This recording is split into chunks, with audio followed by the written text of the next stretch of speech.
Having worked overtime to get his company's servers back up, Scott took the day off on September 11th. As he watched the towers collapse from New Jersey that morning, he was sure this had been the purpose of the mysterious weekend work. Scott notified many authorities, including the 9/11 Commission, about the unusual and lengthy power outage, but was ignored. Ben Fountain of Fireman's Fund spoke of unusual evacuations ordered at the Twin Towers during the weeks before September 11th.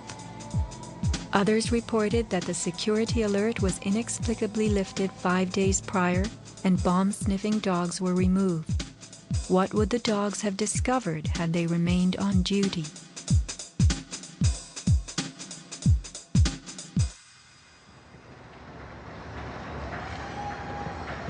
Not long after the disaster, Lower Manhattan saw banners like this one. Although they were idolized as cathedral-like symbols of power and triumph that pierced the New York skyline, the Twin Towers were big money losers for the Port Authority of New York. They cost millions a year to equip with the basics: electricity, water, heat, air conditioning, sewage, and even oxygen, being airtight. As modern communications connected traders from all corners of the globe, tenancy in the Twin Towers continued to drop. The towers presented another problem. Decades ago, their steel beams had been sprayed with fireproof asbestos, a cancer-causing material banned from use in building in the mid-1980s. Although the World Trade Center complex was given several waivers, it was expected to clean up its act. But to remove the asbestos from every supporting beam in the Twin Towers would have been almost undoable. Quotes for this cleanup ran over $1 billion, and no insurance company was willing to bear the cost. An urban renewal project of unfathomable proportions. Given the tower's issues and problems, September 11th proved an unexpected bonanza. The Trade Center was built in the 1960s to revive a rundown area of New York, and 40 years later, urban renewal could again take place. 2 white elephants were removed, and a brand new complex is in the works. The full height of the new Freedom Tower will soar to 1,776 feet.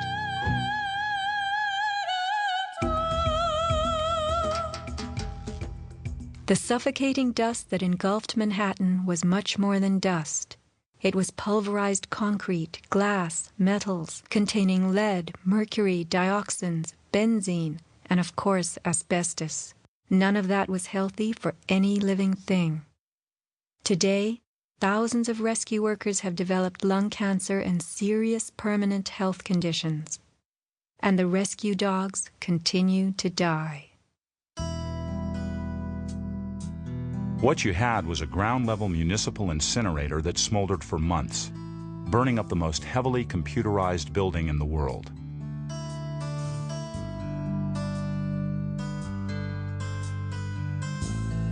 Patients have had black paste coming out of their pores. They have reported bowel movements that are blue or green and have smelled like smoke, despite the fact that they have not been at a fire scene for months.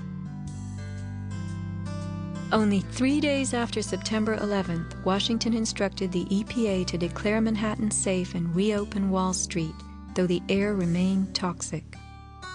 A federal judge is blasting the former head of the Environmental Protection Agency for telling New Yorkers it was safe to return to their homes and offices near Ground Zero soon after the 9/11 attacks.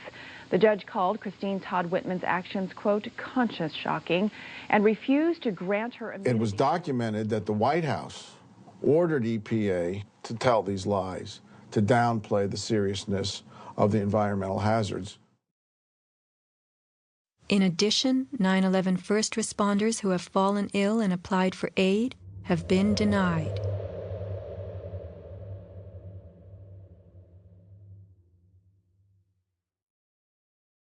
Asbestos plays a part in the myth of why the Twin Towers fell on September 11th.